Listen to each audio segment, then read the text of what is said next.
جب اس کو اللہ نے حرام کیا،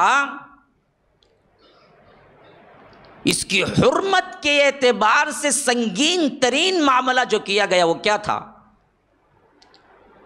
کہ اللہ کے رسول صلی اللہ علیہ وسلم نے سود کی حرمت کے سلسلے میں فرمایا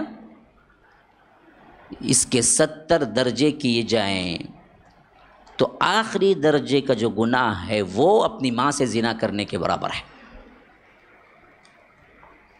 سود کی حرمت اتنی اہم ہے، اگر اس کو آہستہ آہستہ ٹکڑوں میں کاٹو ٹکڑوں میں کاٹو ٹکڑوں میں کاٹو، آخری جو حصہ بچے گا نا وہ حصہ بھی اتنا بڑا گناہ ہے، گویا تم اپنے ماں سے زنا کرو۔ کون بدبخت ترین انسان ہے جو اپنی ماں سے زنا کرنے کے بارے میں سوچے گا؟ ماں سے۔ یہ سود کا 70واں حصہ، ایک حصہ نہیں، وہ پورا نہیں، 70واں۔ اور اس میں فرمایا کہ لینے والا، دینے والا، لکھنے والا، شاہد بننے والا، معاون، مددگار، سب اس میں گناہ میں برابر ہے، سب برابر ہیں۔ بینک کی نوکری کتنے لوگ دھڑلے سے کرتے ہیں، جو تم معاون بنتے ہو حرام ہے، حرام ہے۔ حرام میں اپنے بچوں کو پال کے تمہارے لیے کیا ملے گا؟ کیا ملے گا؟ رب کی رضا ملے گی، رب کی رحمت برسے گی؟ نہیں، حرام کاری کرو گے تو رب کی رحمت نہیں مل سکتی۔ تمہارے گھروں کے اندر پلنے والی اولاد اور تم، رب کے نگاہ میں تمہارے ایک دعا بھی قبول نہیں ہوگی۔ اس کا اثر دیکھو کہاں پہنچتا ہے، اثر دیکھو۔ ایک گناہ ہے، ایک گناہ ہے تمہارے اوپر پہنچتا ہے، جو تم نے کیا وہ تم پاؤ گے۔ ایک گناہ ہے جو اللہ نے کہا کہ ایسا کرو گے تو جہنم کا ایندھن ہے، ایسا کرو گے تو جہنم کا عذاب ہے۔ لیکن یہ گناہ جو ہے نا، تمہارا خون کہاں کہاں پہنچتا ہے جسم میں، وہاں وہاں تک پہنچتا ہے۔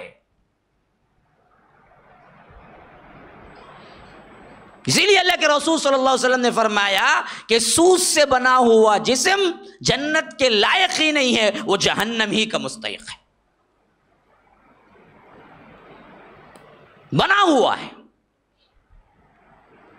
ہاں، ان الشیطان یجری کمجری الدم، اللہ کے رسول صلی اللہ علیہ وسلم نے کہا کہ شیطان تمہارے اندر اسی طرح گردش کرتا ہے جس طرح تمہارے رگوں میں خون گردش کرتا ہے، اسے وہ پاور ملا ہے، ہمارے اندر وسوسے ویسے ڈالتا ہے جیسے شیطان کا پاور ہے۔ اگر اس کے بعد کوئی گناہ کا پاور ہے تو وہ یہی پاور ہے کہ سود بھی تمہارے خون کے اندر گردش کرتا ہے، تمہارے خون کے اندر۔ اور سود خور یا سود میں ملنے والی پیسے اور نوکری سے اگر تم کھاؤ گے، پیو گے، پلو گے، بڑھو گے، تو اب سنو، فرمایا ایک انسان ہے جو حج عمروں کے لیے کیا ہے، بڑی لمبی مسافت کر کے، فلائٹ میں نہیں، اس زمانے کے جو بھی آلات تھے، اس زمانے کی جو بھی سواریاں تھے، اس میں سفر کر کے مشکلیں پڑھ کے کعبۃ اللہ پہنچتا ہے، اور وہاں پہنچ کے پراگندہ بال ہیں، سفر کے اثرات ہیں، بڑی پریشانیاں ہیں، صورت اتری ہوئی ہے، دھول مٹی لگی ہوئی ہے، وہ آ کے رب کے حضور پڑھتا ہے، گڑ گڑاتا ہے، روتا ہے، کہتا ہے یا رب، یا رب، اللہ مصیبتیں ہیں، دعائیں کر رہا ہے۔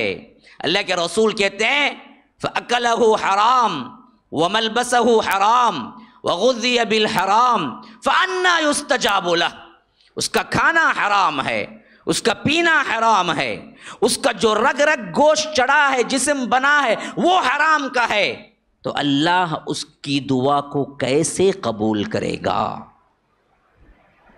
حرام کمائی سے دعا قبول نہیں ہوتی۔ السلام علیکم ورحمۃ اللہ وبرکاتہ۔